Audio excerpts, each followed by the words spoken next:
வானொலியில் நீங்கள் கேட்டு மகிழ்ந்த தென்கட்சிக்கோ சுவாமிநாதன் அவர்களின் இந்த ஒரு தகவல் கதை தொகுப்பினை கேட்கலாம். ஒரு அரசன், அவனுக்கு வயசாயிட்டுது.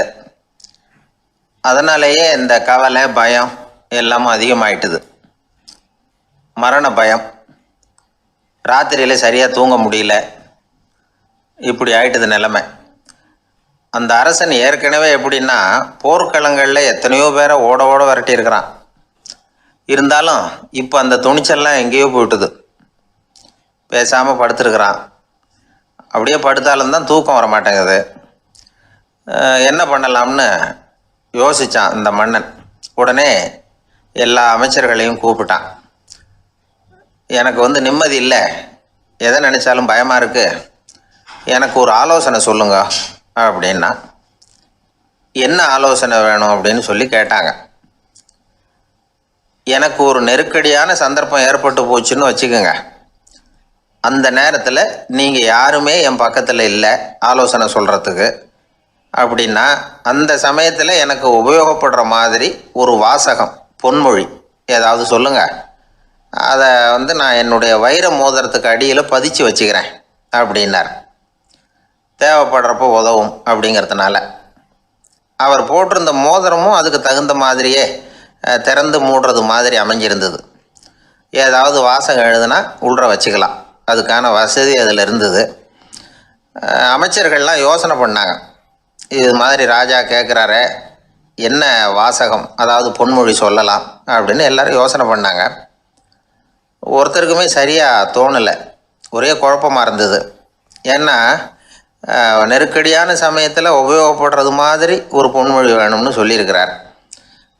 அப்படி இப்படி யோசித்து பார்த்தா ஒன்றுமே தோணலை. எல்லாரும் குழம்பிக்கிட்டு இருந்த நேரத்தில் ஒரு பெரியவர் அந்த பக்கமாக வந்தார். அவர் சொன்னார், நான் வேணும்னா அதுக்கு பொருத்தமாக ஒரு வாக்கியம் சொல்கிறேன், ஆனால் ஒரு நிபந்தனை. அதை யாரும் ரொம்ப ஆர்வம் காரணமாக அவசரப்பட்டு படிச்சிடக்கூடாது. அதை ரகசியமாக அந்த மோதிரத்துக்குள்ளே எழுதி வச்சுக்கணும். எப்போவாவது இக்கட்டில் மாட்டிக்கிற சமயத்தில் மட்டும், வேறு வழியே இல்லை அப்படிங்கிற நிலைமையில் மட்டும்தான் அதை திறந்து பார்க்கணும். அப்படி நீங்கள் இருக்கிறதா இருந்தால் நான் அதை சொல்கிறேன் அப்படின்னார் அந்த பெரியவர். சரின்னு ஒத்துக்கிட்டாங்க எல்லாரும். அதே மாதிரி அவர் ஒரு வாக்கியத்தை சொன்னார். அவர் சொன்ன வாக்கியத்தை ரகசியமாக மோதிரத்துக்குள்ளே பதிச்சு மூடியாச்சு. ராஜா அதை விரலில் மாட்டிக்கிட்டார். கொஞ்ச நாள் ஆச்சு. அந்த ராஜாவுக்கு ஒரு சோதனை வந்தது. என்ன சோதனைன்னா, அடுத்த நாட்டு மன்னன் படையெடுத்துக்கிட்டு வந்துட்டான். அவன் இவர்கிட்ட ஏற்கனவே தோற்று போனவன், ஒரு வெறியில் வந்திருக்கிறான். தோற்று போனவன் மறுபடியும் சண்டைக்கு வந்தால் எப்படி வருவானோ அப்படி வர்றான். ஒரு வெறியில் வந்தால் ஜெயிச்சுட்டான். என்னாச்சு, இவரோட நிலைமைன்னா நாட்டை இழந்துட்டார், எல்லாத்தையும் இழந்துட்டார். கடைசியாக ஒரு அடிபட்ட குதிரையில் ஏறி தப்பிச்சு போயிட்டார், வேறு வழி இல்லைன்னு. பின்னாடி துரத்திக்கிட்டு வராங்க. இவர் ஒரு மலை உச்சிக்கு போயிட்டார். அதுக்கும் அப்பால் போக முடியாது, ஏன்னா அந்த பக்கம் பயங்கர பள்ளம். உல்லாச பயணிகள் கண்டு கழிக்கிற இடம் அது. ஆனால் இவருக்கு அது சாவு பயணத்தின் வாசல், திரும்பவும் முடியாது. அவ்வளவு குறுகிய பாதை அது, வேறு வழியே இல்லை. இந்த நேரம் சூரிய ஒளி மோதிரத்தில் பட்டு மின்னிச்சு. உடனே இவருக்கு ஞாபகம் வந்தது. மோதிரத்தை திறந்து படிக்கிறார். அதில் இருந்த வாசகம், இந்த நிலையும் மாறிவிடும், this too will pass away. அவருக்கு ஒரு தைரியம் வந்தது. பின்னாடி வந்தவங்களும் திசை மாதிரி வேறு எங்கேயோ தேடி போயிட்டாங்க. அவங்க விரட்டிக்கிட்டு வரலைன்னா இவ்வளவு அழகான ஒரு இடம் இருக்கிறதே எனக்கு தெரியாமல் போயிருக்குமேன்னு நினச்சார். இவ்வளவு அழகை ரசிக்கிறதுக்காக ஒரு நாட்டையே கூட இழக்கலாம்னு தோணுச்சு அவருக்கு. அமைதியாக அந்த அழகை ரசித்தார். எதிரிகள்லாம் எங்கேயோ போயிட்டாங்க. மன்னர் நாடு திரும்பினார். மறுபடியும் படைகளை திரட்டினார். கொஞ்ச நாளில் படை எடுத்துக்கிட்டு போனார். யாருக்கிட்ட தோற்று போனாரோ அவரையே வெற்றி கண்டு திரும்பி வர்றார். வரவேற்பு விழா பிரமாவப்படுது. ஆடல் பாடல் கோலாகலம். இதை பார்த்ததும் அந்த ராஜாவுக்கு தலைகால புரியல. நம்மளை இனிமேல் யாராலையும் ஜெயிக்க முடியாதுன்னு நினச்சார். அகம்பாவம் லேசாக எட்டி பார்த்தது. இப்போ மறுபடியும் சூரிய ஒளிப்பட்டு மோதிரம் மின்னிச்சு. அதை திறந்து மறுபடியும் படிக்கிறார். இந்த நிலைமையும் மாறிவிடும், this too will pass away. அவ்வளவுதான். அவர் மனசு அடங்க ஆரம்பிச்சுட்டுது, ஆணவம் போயிட்டுது. இதிலேருந்து நாம் தெரிஞ்சுக்க வேண்டியது என்னென்னா, எந்த சூழ்நிலையிலையும் நாம் கவலைப்பட வேண்டியதில்லை. ஏன்னா இங்கே எதுவுமே நிரந்தரம் இல்லை. அந்த ராஜா மாதிரியே நம்ம ஆள் ஒருத்தன் ஒரு மோதிரம் போட்டிருந்தான், அதுக்குள்ளே அவன் எழுதி வச்சுருந்த வாசகம், எதுக்கும் கவலைப்படாதே அப்படிங்கிறது தான். ஒரு நாள் பயங்கரமான கவலையோடு உட்காந்துருந்தான். பக்கத்தில் இருந்தவங்க சொன்னாங்க, இது மாதிரி சந்தர்ப்பத்தில் தான் நீ உன் மோதிரத்தை திறந்து பார்க்கணும்னாங்க. இவனுக்கு கவலையோடு எரிச்சலும் சேர்ந்துக்கிட்டது. அது எப்படி முடியும், இப்போ திருட்டு போனது என்னோட அந்த மோதிரம் தானே அப்படின்னு சொல்லிவிட்டு தலையில் கை வச்சுட்டு உட்காந்துட்டான். இப்படிலாம் சொல்கிறது உண்டு. இருந்தாலும் நாம் எந்த சூழ்நிலையிலையும் கவலைப்பட வேண்டியதில்லை அப்படிங்கிற உண்மையை புரிஞ்சுக்கணும். அப்படி கவலையை வெல்றதுக்கான வழி தெரிஞ்சுட்டதுன்னா வாழ்க்கையில் வெற்றி நிச்சயம். ஊரில் ஒரு ஞானி இருந்தார். ஒரு நாள் அவரை தேடிட்டு ஒருத்தர் வந்தார். வந்தவர் ஞானியை பார்த்து ஒரு கேள்வி கேட்டார். ஐயா, உங்களுடைய சாதனை என்ன? இதுதான் அவர் கேட்ட கேள்வி. இதை கேட்டதும் அந்த ஞானி நிமிர்ந்து இவரை பார்த்தார். அப்புறம் சொன்னார், அது ஒன்றும் பெரிய விஷயம் இல்லை, அது ரொம்ப எளிமையான ஒன்று. எப்போ எனக்கு பசிக்குதோ அப்போ நான் சாப்பிட்ருவேன், எப்போ எனக்கு தூக்கம் வருதோ அப்போ நான் தூங்கிடுவேன், அவ்வளவுதான் அப்படின்னார். கேள்வி கேட்டவர் ஒரு மாதிரி ஆயிட்டார். ஐயா, இதே தானே நாங்களும் செய்கிறோம், இதில் என்ன அதிசயம் இருக்கு அப்படின்னார். இப்போ அந்த ஞானி சொன்னாராம், இங்கே தான் நீங்கள் தப்பு பண்ணுறீங்க அப்படின்னாராம். அப்படியான்னார் இவர். ஆமாம் அப்படின்னாராம். நீங்கள் செய்கிற தவறு எனக்கு புரியுது. ஏன்னா நான் உங்களை மாதிரி நான் வாழ்ந்து பார்த்துருக்குறேன். அதனால என்னுடைய அனுபவத்தில் உங்களுக்கும் எனக்கும் உள்ள வித்தியாசத்தை உணர முடியுதுன்னாராம். என்ன சொல்றீங்க, எனக்கு ஒன்றும் புரியலையேன்னாரா இவர். இதை பாருங்க, சாப்பிட்றதுங்கிறது நாம 2 பேருக்கும் பொதுவான ஒரு காரியம்தான். ஆனா நீங்க சாப்பிட்றதுக்கும் நான் சாப்பிட்றதுக்கும் வித்தியாசம் இருக்கு அப்படின்னாராம். என்ன வித்தியாசம்னு கேட்டிருக்கார். நீங்க பசி இல்லாத பொழுது சாப்பிட்றீங்க, இப்போ சாப்பிட்ற நேரம் வந்துட்டுது அப்படிங்கிறதுக்காக சாப்பிட்றீங்க. சாப்பாடு ருசியா இருக்கு அப்படிங்கிறதுக்காக சாப்பிட்றீங்க. எது தேவைங்கிறது தெரியாம சாப்பிட்றீங்க. அது மாதிரி தூக்கமும் உங்களுக்கு ஒரு பழக்கமா போட்டுது. இப்போ இது தேவையா இல்லையா அப்படிங்கிறத பத்தி நீங்க யோசிச்சு பாக்குறது இல்ல. சாப்பிடும்பொழுது 1000 வேலைகளை மனசுல நினைச்சுக்கிட்டு இருப்பீங்க. அதனால அது சாப்பிடுதலா இருக்காது. அதே மாதிரி நீங்க தூங்கும் பொழுதும் அது தூங்குதலா இருக்காது. ஏகப்பட்ட கனவுகள் வரும். உங்க மனசு மேலும் மேலும் கனவுகளை உருவாக்கி கொண்டே இருக்கும். அதனால எனக்குள்ள நடக்கிறது வேற மாதிரி, நீங்க நினைக்கிறது மாதிரி இல்ல. எனக்குள்ள நடக்கிறது எப்படின்னா, நீங்க செய்யறது மாதிரி இல்ல. தூக்க உணர்வு வந்த உடனே தூங்குதல் மட்டுமே நடைபெறும். அதுதான் என்கிட்ட நடக்கிறது அப்படின்னாராம் அந்த ஞானி. இப்போ வித்தியாசம் புரியுதா? அந்த ஞானி சாப்பிட்றத அனுபவிக்கிறார், அது எக்ஸ்பீரியன்ஸ். நாம அப்படி இல்லை, மனம் போன போக்கில் சாப்பிட்றோம். இது இன்டெலிஜிங். இது ரெண்டுலேயும் செயல்ல வேறுபாடு இல்லை, விழிப்புணர்வுல தான் வேறுபாடு இருக்கு. அவர் சாப்பிடும் பொழுது ஒரு சாட்சி மனோபாவத்தோட சாப்பிட்றார். எவ்வளவு தேவையோ அவ்வளவுதான் சாப்பிட்றார். ஏன்னா அவருடைய விழிப்புணர்வு முழுமையா செயல்படுது. அதனால அவர் சாப்பிடும் பொழுது நம்மை விட மகிழ்ச்சியா இருக்கிறார். நாம அப்படி இல்லை, வயிற்றை நிரப்புறதுக்காக சாப்பிட்றோம். இன்னும் சொல்ல போனா சாப்பிடும் பொழுது நாம அங்கேயும் இருக்கிறது இல்லை, எங்கேயோ போயிடுறோம். உடம்பு மட்டும்தான் அங்க இருக்கும். ஆனா ஞானி அப்படி இல்லை. அவர் சாப்பிடும் பொழுது சாப்பிடுதல் மட்டுமே இருக்கும். எந்த ஒரு செயலையும் விழிப்புணர்வோட செய்யலாம், மனம் போன போக்கிலையும் செய்யலாம். விழிப்புடன் செய்யறப்போ செய்யும் செயல் நம்ம அனுபவமாகிறது, அவ்வளவுதான். இதெல்லாம் பெரிய தத்துவம் மாதிரி தெரியும்.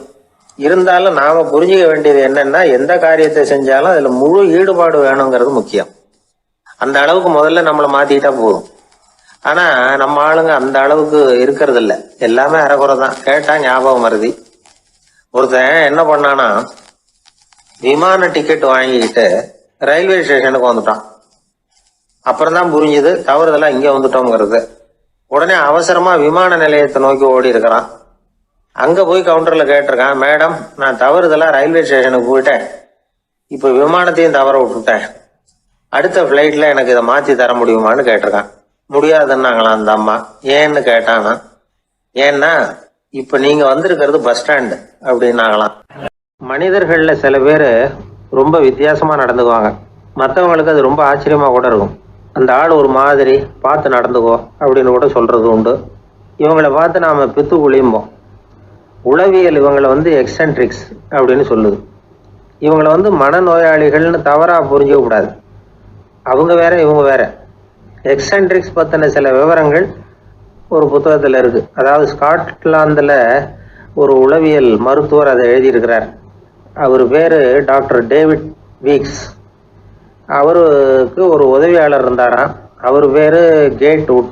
இவங்க 2 பேரும் சேர்ந்து இங்கிலாந்து பூரா சுற்றி பார்த்துருக்காங்க. 3 வருஷம் சுற்றினாங்களாம். நான் சொன்னது மாதிரி ஒரு மாதிரியாக இருக்கிற ஆசாமிகள் பல பேரை சந்தித்து பேசி அவங்கள பற்றி ஆய்வுலாம் நடத்தியிருக்கிறாங்க. அப்படி நடத்தி அதை ஒரு புஸ்தகமாக எழுதியிருக்கிறாங்க. நிறைய பேசி பார்த்துட்டு அவங்க சொல்லியிருக்கிறத கேட்டால் ரொம்ப ஆச்சரியமாக இருக்குது. நாம் இவங்களை பார்த்து பித்துக்குழிங்கிறோம், எக்ஸென்ட்ரிக்ஸ் அப்படின்னு சொல்கிறோம், கிண்டல் கூட பண்ணுறோம். ஆனால் அவங்களோட அறிவு வந்து ரொம்ப தெளிவானதான். இந்த ஆராய்ச்சியாளர்கள் சொல்கிறாங்க அவங்க உடல் நலமும் ரொம்ப நல்லா இருக்குதான், உடம்புலையும் எந்த கோளாறும் இல்லையா, அவங்களுக்கு மகிழ்ச்சியும் அதிகமாக, ஆயுளும் அதிகமாக. அவங்களில் பல பேர் என்ன சொல்கிறாங்கன்னா, நீங்கள் நினைக்கிறது மாதிரி இல்லை நாங்கள், ஆனால் நாங்கள் மற்றவங்கள்லேருந்து வேறுபட்ட தன்மை உள்ளவங்க அப்படிங்கிறத ஒத்துக்கிறாங்களாம். இந்த உலகம் பிறந்ததுலேருந்தே இப்படிப்பட்ட வித்தியாசமான ஆசாமிகளும் பிறந்திருக்கிறாங்க. சரி, அப்படிப்பட்டவங்க எப்படி இருப்பாங்க? இப்போ ஒரு மகாராஜா தன்னோட நாய்க்கு லட்சக்கணக்கில் பணம் செலவு பண்ணி கல்யாணம் பண்ணி வச்சிருக்கிறார். ஒரு கோடீஸ்வரர் தான் வளர்த்துக்கிட்டு இருந்த பூனைகளுக்கு தன்னோட சொத்து பூராவும் எழுதி வச்சிருக்கிறார். இது மாதிரி ஒருத்தர் ரெண்டு பேர் இல்லை, நிறைய பேர் உண்டு. சில பேர் எப்படி தெரியுமா, அவங்களுக்கு வசதியில் எந்த குறையும் இருக்காது, வீடு காரு பணம் எல்லாம் தாராளமாக இருக்கும். அப்படி இருந்தாலும் அவங்கக்கிட்ட ஒரு பழக்கம் இருக்கும். யாராவது ஒரு நண்பர் வீட்டு விசேஷத்துக்கு போயிருப்பார், இல்லைன்னா ஒரு கடைக்கு போயிருப்பார். அவங்க ரொம்பவும் மரியாதையாக வரவேற்று எல்லாம் பண்ணிகிட்டு இருப்பாங்க. ஆனால் இவர் அவங்களுக்கு தெரியாமல் ஏதாவது ஒரு பொருளை திருடி பாக்கெட்டில் போட்டுட்டு வந்துடுவார். அப்படி வந்தால் தான் இவருக்கு திருப்தி. பல பேர் அவங்க வளர்த்த பிராணிகளுக்கு பளிங்கு கல்லால் சமாதி கட்டி வச்சிருக்கிறாங்க. இப்படிலாம் பண்ணுறாங்க. பல பேர் அவங்களுக்கு பிடித்தமான ஒருத்தர் எப்படியோ அதே மாதிரி தலைமுடி தாடி வச்சுக்கிறது, உடை உடுத்திக்கிறது, மலை குகையில் போய் குடியிருக்கிறது, இப்படி எவ்வளவோ வினோதமான நடவடிக்கைகள். இவங்களையெல்லாம் ஆய்வு பண்ணின டாக்டர் வீக்ஸ் என்ன சொல்கிறாரு தெரியுமா? பொதுவாக இவங்க உயர்ந்த புத்திசாலிகளாக இருக்கிறாங்க. ஒருமைப்பட்ட மனம், கருமையுமே கண்ணான பண்பு, தனிமையை நாடுற மனப்பான்மை எல்லாம் இவங்களுக்கு உண்டு. அவங்களில் பல பேர் அவங்க பெற்றோருக்கு முதல் குழந்தை அல்லது ஒரே குழந்தை, இப்படி தான் இருக்கிறாங்க. இது மாதிரியானவங்க பெண்கள் ஒரு பங்குன்னா ஆண்கள் 2 பங்கு. இவங்கெல்லாம் ஆக்கப்பூர்வமான செயல் செய்கிறாங்க, அப்படிப்பட்டவங்களாக தான் இருக்கிறாங்க. அடுத்தவங்க கிட்ட அன்பு காட்டுறவங்களா இருக்கிறாங்க, உற்சாகம் ஊட்டுறவங்களா இருக்கிறாங்க. அவங்களுடைய ஆக்கப்பூர்வமான பணிகளுக்கு ஊக்கம் கொடுத்தா அவங்க மன சந்தோஷமும் உடல் நலமும் பெருகும், ஆயுளும் கூடும். இதெல்லாம் அந்த டாக்டருடைய கண்டுபிடிப்பு. பித்துக்குழித்தனத்துக்கும் மனநோய்க்கும் வித்தியாசம் உண்டுங்கிறத சொல்கிறது தான் இந்த தகவல். அதனால் ரெண்டும் ஒன்றுன்னு நினச்சிடக்கூடாது. ஒரு நண்பன் ஒருத்தனை பற்றி சொல்கிறோம். அவன் எந்த வகைன்னு நீங்களே முடிவு பண்ணுங்களேன். அவன் ஒரு கல்யாண வீட்டுக்கு போய் சாப்பிட்டுட்டு வெளியில் வந்தோம். அவன் கூட வெளியில் வந்த உடனே ரொம்ப நேரமாக தன்னோட செருப்பை தேடிக்கிட்டு இருந்தான். என்னப்பா இன்னுமா உன் செருப்பு கிடைக்கல அப்படின்னு கேட்டோம். இல்லை என்னது முன்னாடியே கிடைச்சுட்டுது, அதை விட நல்லதாக ஏதாவது கிடைக்குமான்னு பார்க்குறேன் அப்படின்னா. அவன் வாயில் கொழுப்பு இருந்தாலும் பரவாயில்ல சார், எப்படியாவது ஒரு வழியாக சமாளிச்சுக்கலாம், ஆனால் வயத்தில் மட்டும் கொழுப்பு இருக்கக்கூடாது சார், அப்படி இருந்தால் அதை அலட்சியமாகவும் விட்டுறக்கூடாது சார் அப்படின்னு ஒருத்தர் சொல்லிட்டு வந்தார். அதுக்கப்புறம் தான் அவர்கிட்ட பேசி பல விவரங்களை தெரிஞ்சுக்க முடிஞ்சுது. சில பேர் சொல்லுவாங்க, எனக்கு தொந்தி கிடையாது சார், வேணும்னா என் வயத்தை அழுத்தி பாருங்கள், கல் மாதிரி இருக்கும்பாங்க. வயிறு கல் மாதிரி இருந்தால் உள்ள கொழுப்பு இல்லைன்னு நினச்சிடக்கூடாது. வயிற்று தசைக்கு அடியில் உள்ள கொழுப்பு சில வாத்தியங்களில் இருக்குமே நரம்பு, அது மாதிரி டைட்டாக இழுத்துக்கிட்டு இருக்குன்னு அர்த்தம். அதனால் தொட்டு பார்த்தா கல் மாதிரி தான் இருக்கும், இருந்தாலும் தொந்தி தான். வயத்தில் கொழுப்பு அதிகமாக இருக்கிறது சங்கடம் தான். அதனால் கொலஸ்ட்ரால் அளவு அதிகமாகும், இதய நோய்கள், நீரிழிவு, ஹைப்பர் டென்ஷன், ஸ்ட்ரோக்கு, இது மாதிரி ரிஸ்கெல்லாம் அதிகமாகும். ஒருத்தர் ஒல்லியாக இருக்கலாம், உடம்பு இடம் அதிகப்படியாக இல்லாமல் இருக்கலாம். அப்படி இருந்தால் கூட அவர் உடம்புல மற்ற பகுதியை விட வயத்தில் கொழுப்பு அதிகமாக இருக்கும். நாம் தான் ஒல்லியாக இருக்கிறோமே, நமக்கு ஒன்றும் இல்லை அப்படின்னு நினச்சிடக்கூடாது. சரி, நம்ம வயிறு இருக்க வேண்டிய அளவை விட அதிகமாக இருக்குதா இல்லையா, அதை எப்படி கண்டுபிடிக்கிறது? அதுக்கு சில வழி இருக்குது. முதல்ல நீங்கள் நேராக ஸ்ட்ரைட்டாக நிமிர்ந்து நில்லுங்க. உங்கள் பார்வையை மட்டும் கீழே தாழ்த்தி கால் விரலை கவனிங்க. விரல் உங்களுக்கு தெரியுதா அப்படின்னா உங்கள் வயர் நார்மலாக இருக்குன்னு அர்த்தம். கால் விரல் உங்கள் கண்ணுக்கு தெரியலையா அப்படின்னா உங்களுக்கு வயிறு பெருசு தான். இன்னொரு வழி இருக்குது. அது என்ன தெரியுமா? ஒரு தரையில் நீட்டாக படுத்துடணும். 1 மீட்டர் நீளம் உள்ள அளவுகோல் ஒன்று எடுத்துக்கோங்க. கழுத்து எலும்பில் ஒரு பக்கத்தையும் இடுப்பில் ஒரு பக்கத்தையும் வைங்க. பக்கவாட்டில் வைங்க, அதாவது படுக்க வாட்டில். அது நடுப்பகுதி வயத்தில் வந்து முட்டி தராசு மாதிரி ஆடுதா அப்படின்னா உங்கள் வயிறு வந்து உங்களுக்கு ப்ராப்ளம் தான். அதனால் அதை கண்டுபிடிக்கிறதுக்கு அப்படி ஒரு அளவுகோல் வச்சிருக்கிறாங்க. மருத்துவ அறிவியல் ரீதியாக உங்களுக்கு தொந்தி இருக்குதா இல்லையான்னு கண்டுபிடிக்கிறதுக்கு ஒரு வழி இருக்குது. உங்கள் இடுப்பில் வெயிஸ்ட் அப்படின்னு சொல்கிறோம்ல, இடுப்பில் ஒரு அளவு எடுக்கணும், சுற்றளவு. இடுப்புக்கு கீழே ஹிப்புன்னு சொல்கிறோம்ல, அங்கே ஒரு அளவு எடுக்கணும், அதிகபட்ச சுற்றளவு எடுக்கணும். அந்த அளவை இந்த அளவால் வகுக்கணும். அதாவது உங்கள் வெயிஸ்ட் மெஷர்மெண்ட் இருக்குல்ல, அதை வந்து ஹிப்பு மெஷர்மெண்ட்டால் வகுக்கணும். இந்த விகிதம், அதாவது வெயிஸ்ட் ஹிப் ரேஷியோ, ஆண்களுக்கு வந்து 0.95க்கு மேலே போகக்கூடாது, பெண்களுக்கு வந்து 0.85க்கு மேலே போகக்கூடாது. அப்படி போயிட்டுதுன்னா வயிறு பெருத்திருக்குதுன்னு அர்த்தம். இது வந்து டாக்டர்கள் கண்டுபிடிக்கிற ஒரு விதம். சரி, இந்த தொந்தியை குறைக்கிறதுக்கு என்ன பண்ணலாம்? பட்னி கிடக்கலாமா அப்படின்னா அது தேவையில்லை. ஆனால் கலோரி அளவை குறைக்கணும். அது எப்படி? கொழுப்பு ஆகாரத்தை குறைக்கணும். இப்போ கார்போஹைட்ரேட்டு புரோட்டீன்லாம் இருக்குது இல்லை, அதெல்லாம் ஒரு கிராமுக்கு சுமாராக 4 கலோரி கொடுக்கும். ஆனால் கொழுப்பு வந்து ஒரு கிராமுக்கு 9 கலோரி கொடுக்கும். அதனால் ஒரே அளவுள்ள ஆகாரங்களில் கூட கலோரி வித்தியாசம் இருக்குது. கலோரி அளவு குறைச்சலாக கொடுக்கக்கூடிய ஆகாரம் சாப்பிட்ணும். இப்போ தொந்தியை குறைக்கிறதுக்கு கடுமையான உடற்பயிற்சி தேவையா அப்படின்னு கேட்டால் அதுவும் தேவையில்லையா. ஆகாரத்தில் கொழுப்பை குறைச்சாவே போதும், மற்ற ஆகாரம் செரிக்கிறதுக்கு லேசான உடற்பயிற்சியே போதும். வயத்தை குறைக்கிறேன்னு சொல்லி சில பேர் உட்காந்து எழுந்திருப்பாங்க, அதுவும் தேவையில்லையா. அப்படிலாம் பண்ணி உங்களை கஷ்டப்படுத்திக்க வேண்டியதில்லை. வயத்தை குறைக்கிறதுக்கு அதெல்லாம் உதவுறது இல்லை அப்படின்னு அது சம்பந்தமான நிபுணர்கள் சொல்கிறாங்க. இப்போ இது சம்பந்தமாக 1984 ஒரு சோதனையே பண்ணி பார்த்துருக்குறாங்க. ஒரு நாளைக்கு 185 தடவை உட்காந்து எழுந்திருக்கிறது. இது மாதிரி 27 நாள் பயிற்சி பண்ணிவிட்டு பார்த்தாங்களாம். வயிற்று கொழுப்பில் எந்த மாறுதலும் இல்லையா. அதனால் உட்காந்து எழுந்திருக்கிற வேலையெல்லாம் தேவையில்லை. தொந்தியை குறைக்கிறதுக்கு முயற்சி பண்ணுறவங்க தோற்றத்தை அழகாக்கிறது ஒரு பக்கம் இருந்தால் கூட ஆரோக்கியமான நீண்ட வாழ்வுக்கும் அவங்க அஸ்திவாரம் போடுறாங்கன்னு தான் அர்த்தம். ஒருத்தர் வந்தார், சார் எனக்கு தொந்தி இருக்கா இல்லையான்னு கண்டுபிடிக்கிறது கஷ்டமாக இருக்குதுன்னார். சரி, நான் கண்டுபிடிக்கிறேன், இப்படி தரையில் காலை நீட்டி ஸ்ட்ரைட்டாக படுங்க அப்படின்னோம். சரின்னு படுத்துட்டார். இப்போ உங்கள் கண்ணை திருப்பி கால் கட்டை விரலை பாருங்க, கட்டை விரல் தெரியுதா அப்படின்னு கேட்டேன். தெரியுது சார்னார். நீங்கள் தெரியுதுன்னு சொல்கிறத நான் எப்படி நம்புறதுன்னு. அதோ தெரிகிற அந்த கட்டை விரல் நுனியில் ஒரு ஈ கூட உட்காந்துருக்குது பாருங்க சார் அப்படின்னார். அப்படின்னா நீங்கள் பார்க்குறது கட்டை விரல் இல்லை சார், உங்கள் மூக்கு நுனி, அங்கே தான் இப்போ ஈ உட்காந்துருக்குது அப்படின்னோம். சீடன் வெளியூர் புறப்படுறதுக்கு தயாராக இருந்தான். ரொம்ப தூரம் போக போகிறான், திரும்பி வர நாளாகும். புறப்படுறதுக்கான ஆயத்த வேலைகளில் ஈடுபட்டிருந்தான். அந்த சமயம் பார்த்து இன்னொரு சீடன் அவங்ககிட்ட வந்தான். நம்ம குரு உன்னை அழைச்சிட்டு வர சொன்னார் வா அப்படின்னு கூப்பிட்டான். இவன் உடனே புறப்பட்டு போனான். குருநாதரை பார்த்தான், அவர் காலில் விழுந்து வணங்கினான். வணங்கிவிட்டு எழுந்திரிச்சான். அவ்வளவுதான். குரு ஏதாவது உபதேசம் பண்ணுவாருன்னு எதிர்பார்த்தான். ஆனால் நடந்தது என்ன தெரியுமா? குரு அவனுக்கு ஓங்கி ஒரு அடி கொடுத்தார். எதிர்பாராம இந்த அடியை வாங்கினதும் அந்த சீடன் அதிர்ந்து போயிட்டான். பக்கத்தில் இருந்த மற்ற சீடர்களும் திகைச்சு போய் நின்றுட்டாங்க. அடி வாங்கின சீடனுக்கு மனசுக்குள்ள குழப்பம், நாம என்ன தப்பு பண்ணணும், புறப்படுற நேரத்தில் இப்படி குரு கிட்ட அடி வாங்குற மாதிரி ஆயிட்டுதே அப்படின்னு நினைச்சு மனசுக்குள்ள ரொம்ப வேதனைப்பட்டான். கொஞ்சம் துணிச்சலை வரவழைச்சுக்கிட்டு குருநாதர்கிட்டயே கேட்டுட்டான், சுவாமி நான் என்ன தப்பு பண்ணினேன், என்னை இப்படி அடிச்சுட்டீங்களே, ஒரு வார்த்தை கூட உங்களை எதிர்த்து நான் பேசினது இல்லையே, இவ்வளவு காலமா உங்க விருப்பத்துக்கு விரோதமா ஒரு காரியம் கூட நான் செஞ்சது இல்லையே, வந்ததும் வராததுமா ஒண்ணுமே சொல்லாம என்ன அடிச்சுட்டீங்களே, குருவே நான் செஞ்ச குற்றம் தான் என்ன அப்படின்னு கண்ணீரோட பரிதாபமா கேட்டானா அந்த சீடன். ஆனா அந்த குரு முகத்துல கொஞ்சம் கூட கோபம் இல்லை.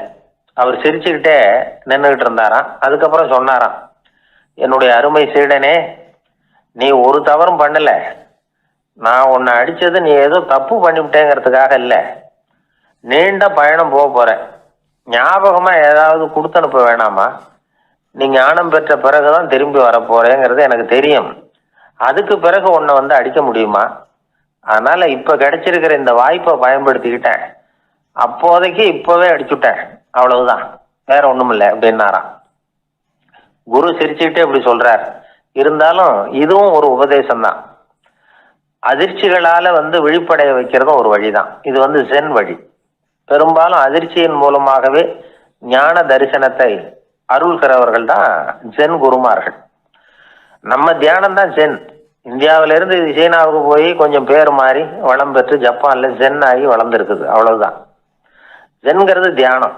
எதை நினைச்சும் தியானிக்கிறது இல்லை, எல்லாத்துலேயும் தியானம் இருக்கிறதா சொல்லுது ஜென். பேசுறது, இருக்கிறது, நடக்கிறது, சாப்பிட்றது, சிரிக்கிறது, தூங்குறது, தொழில் செய்கிறது அல்லது சும்மா இருக்கிறது எல்லாமே தியானம் தான். ஜென்கிறது ஒரு சுய தரிசனம், தன்னைத்தானே அடையாளம் கண்டுகொள்ளுகிறது தான் அது. இல்லாத எதையும் தேடி கண்டுபிடிக்கிறது இல்லை. சென் மார்க்கத்தை பற்றி ஓஷோ என்ன சொல்றாரு தெரியுமா? காணாமல் போன தன்னுடைய மூக்கு கண்ணாடி தன்னுடைய மூக்கின் மேல் இருப்பதை கண்டுகொள்வது போன்றது ஜென் அப்படிங்கிறார். நம்மால் இன்னொருத்தர் முகத்தை ரொம்ப நேரமா உத்து பார்த்துக்கிட்டு இருந்தார். என்ன பாக்குறீங்கன்னாரு அவரு. நீங்க போட்டிருக்கீங்களே மூக்கு கண்ணாடி, அதை தான் பாக்குறேன்னாரு இவரு. நீங்க அப்படி பாக்குறதுக்கு விசேஷ காரணம் ஏதாவது உண்டான்னு கேட்டார் இவர். உண்டுன்னார். என்னன்னு கேட்டார். நேற்றுக்கு காணாம போன என்னோட மூக்கு கண்ணாடி அது அப்படின்னாராம் இவர். ஒரு கோவில்ல ஆன்மீக சொற்பொழிவு நடந்துகிட்டு இருக்குது. ஒரு பெரியவர் பேசிக்கிட்டு இருக்கார். கடவுளை பத்தியும் சொர்க்கத்தை பத்தியும் மனுஷனை பத்தியும் அவர் விவரமா பேசுறார். எல்லாரும் உட்காந்து கேட்குறாங்க. அந்த கூட்டத்தில் ஒரு தத்துவ ஞானியும் உட்காந்துருக்கிறார். அவருடைய நண்பர். பேசி முடிச்சதும் அந்த பெரியவர் மேடையை விட்டு இறங்கினார். நேராக அந்த தத்துவ ஞானிகிட்ட வந்தார். எப்படி இருந்தது என்னுடைய பேச்சு அப்படின்னு கேட்டார். நீங்கள் பேசினது ஒன்றுக்கு ஒன்று முரண்பாடாக தெரிஞ்சுது அப்படின்னாராம் இவர். நான் என்ன அப்படி தப்பாக பேசிவிட்டேன் அப்படின்னாராம் அவர்.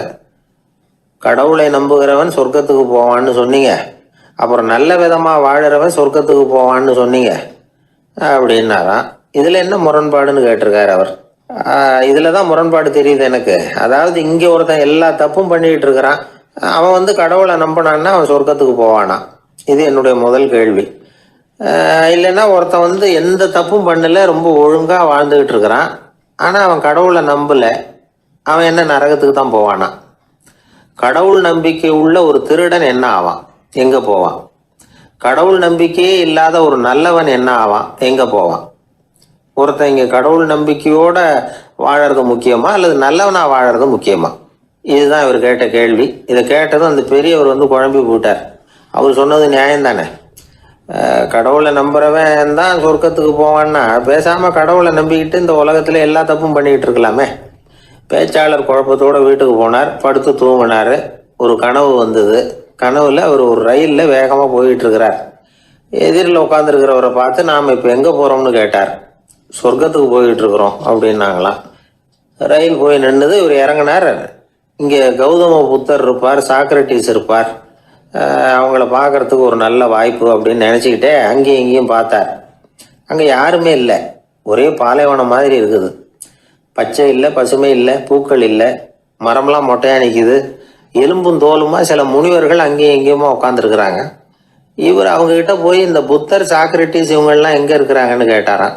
அப்படி யாரும் இங்கே இல்லையே, அவங்கெல்லாம் யாரு அப்படின்னு திருப்பி கேட்டிருக்கிறாங்க. இவருக்கு அதிர்ச்சியாக போச்சு. அப்படின்னா அவங்க எங்கே போயிருப்பாங்க? உடனே ரயில் நிலையத்துக்கு ஓடி வந்தார். அப்போ தான் நரகத்துக்கு ஒரு ரயில் புறப்பட்டுக்கிட்டு இருந்தது அங்கேருந்து. அதில் ஏறி உட்காந்தார். ரயில் வேகமாக போச்சு. நரகம் நெருங்க நெருங்க காற்று குளிர்ச்சியாக வீச ஆரம்பிச்சுதான். வெளியில் பசுமையாக இருந்துதான். அழகான மலர்கள், அழகான நீர்நிலைகள், நந்தவனங்கள், ரொம்ப அருமையாக இருக்குது. ரொம்ப அங்கே இருந்தவங்கெல்லாம் ரொம்ப மகிழ்ச்சியாக உல்லாசமாக வேறு இருந்திருக்கிறாங்க. எங்கே பார்த்தாலும் ஆடல் பாடல் உற்சாகம். இவர் ரயிலை விட்டு இறங்கினார். அவருக்கு சந்தேகம், இதுவா நரகம் அப்படின்னு விசாரிச்சிருக்கார். ஆமாம், இதுதான் நரகம்னாங்களாம். எனக்கு ஒரு சந்தேகம் இருக்கார். என்னன்னு கேட்டிருக்காங்க. கௌதம புத்தரும் சாக்ரட்டிஸும் லாவோஸும் இவங்க மாதிரி இன்னும் பல பேரும் கடவுள் நம்பிக்கை இல்லாதவங்க, அவங்கெல்லாம் இங்கே இருக்கிறாங்களா அப்படிங்கிறது தான் என்னுடைய சந்தேகம் அப்படின்னாராம். இப்போ அவங்க சொல்லியிருக்கிறாங்க, இப்போ நீங்கள் பார்க்குறீங்களே பசுமையும் பச்சை பயிர்களும் ஆடல் பாடல்களும் அழகிய மலர்களும், இது எல்லாமே கௌதம புத்தரும் சாக்ரட்டிஸும் அது மாதிரி மகான்களும் இங்கே வர ஆரம்பித்த பிறகு தான் உண்டாக ஆரம்பிச்சுது. இந்த பிரதேசத்தை அவங்க அப்படியே மாற்றிக்கிட்டாங்க. இப்போலாம் இங்கே இருக்கிறவங்க யாரும் சொர்க்கத்துக்கு போகிறதுக்கே ஆசைப்படுறதில்ல அப்படின்னாங்களாம். இந்த அதிர்ச்சியிலேயே அந்த பெரியவர் கனவு கலைஞ்சி முழிச்சுக்கிட்டார். இதில் இருக்கிற கருத்து என்னன்னா, நல்லவர்கள் எங்கே இருக்கிறாங்களோ அந்த இடத்துக்கு பேர் தான் சொர்க்கம். சொர்க்கம் நரகம்ங்கிறதெல்லாம் ஆன்மீக பண்புகள், அவ்வளவுதான். ஒரு ஊரில் 2 இணைபிரியாத நண்பர்கள் ஒருத்தன் கேட்டான், இப்போ கடவுள் நம்ம முன்னாடி வந்து உங்கள் 2 பேரில் யாராவது ஒருத்தர் மட்டும் என்னோட சொர்க்கத்துக்கு வரலாம் அப்படின்னு கூப்பிட்டா நீ என்ன சொல்லுவேன்னு கேட்டானா. இவன் ரொம்ப பெருந்தன்மையாக உன்னையே அழைச்சிட்டு போக சொல்லிடுவேன் அப்படின்ட்டுருக்கான். அப்படின்னா உனக்கு சொர்க்கம் வேணாமான்னு கேட்டிருக்கான் அவன். நீ என்னை விட்டுட்டு போனாவே அப்புறம் இந்த பூலோகமே எனக்கு சொர்க்கம் தாண்டா அப்படின்னு நானா இவன்.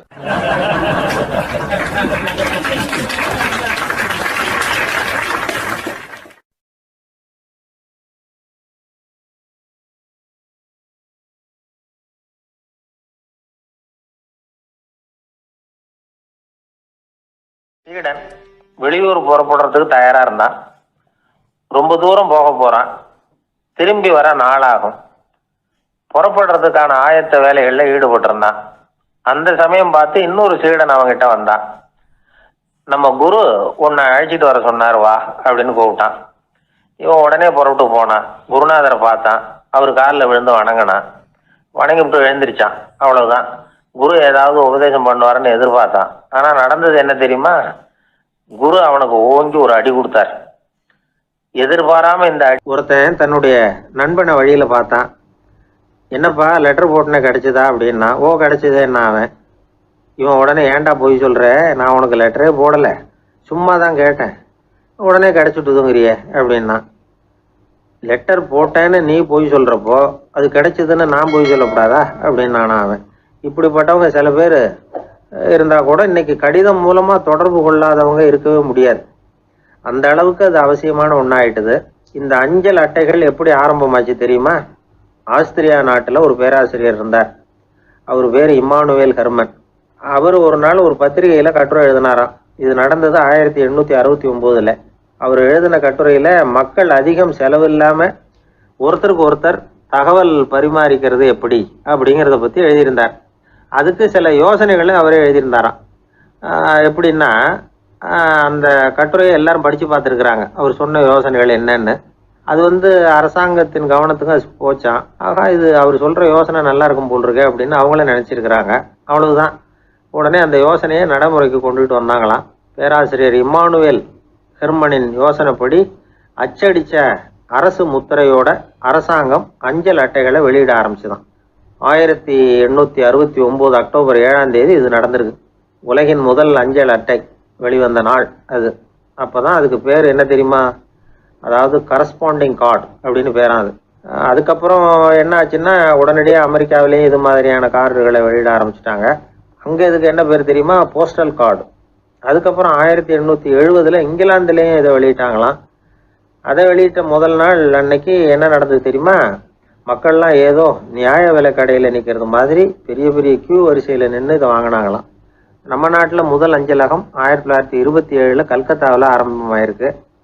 இன்றைக்கும் அஞ்சலகம் இல்லாத இடமே இல்லை. அந்த அளவுக்கு அஞ்சல் போக்குவரத்து அதிகமாக இருக்குது. அன்னைக்கு உள்நாட்டில் ஒருத்தருக்கு ஒருத்தர் தகவல் பரிமாற்றம் செய்து கொள்ள மலிவான ஒரு அஞ்சல் அட்டையை அரசாங்கம் வெளியிடலாம் அப்படின்னு பேராசிரியர் எழுதின கட்டுரை இன்னைக்கு எந்த அளவுக்கு ஆகியிருக்கு பார்த்தீங்களா? ஒருத்தன் ஒரு தபால் பெட்டிக்கு பக்கத்தில் தலையை வச்சுக்கிட்டு அவன் பாட்டுக்கு நின்றுட்டு இருந்திருக்கான். அங்கேருந்து இன்னொருத்தன் கேட்டிருக்கான், என்ன ஆச்சுன்னு.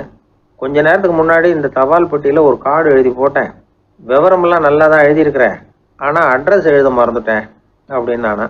உடனே அவன், அதுக்காக கவலைப்படாத, நான் போட்ட கார்டில் அட்ரஸ் எல்லாம் பின்கோடு உள்பட கரெக்டாக எழுதியிருக்கேன், ஆனால் விவரம் எழுத மறந்துட்டேன் நானா. கவலைப்படாத, கொஞ்ச நேரத்தில் தபால்காரர் வருவார், பெட்டியை திறந்ததும் நம்ம லெட்டரை கேட்டு வாங்கிக்கலாம்னா ஒருத்தன்.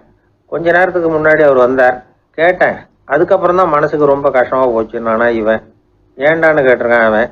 இது தபால் புட்டு இல்லையா? ஒரு தடவை கலைவாணர் NS கிருஷ்ணன் பேராசிரியர் கல்கியை சந்தித்து பேசிக்கிட்டு இருந்தாராம்.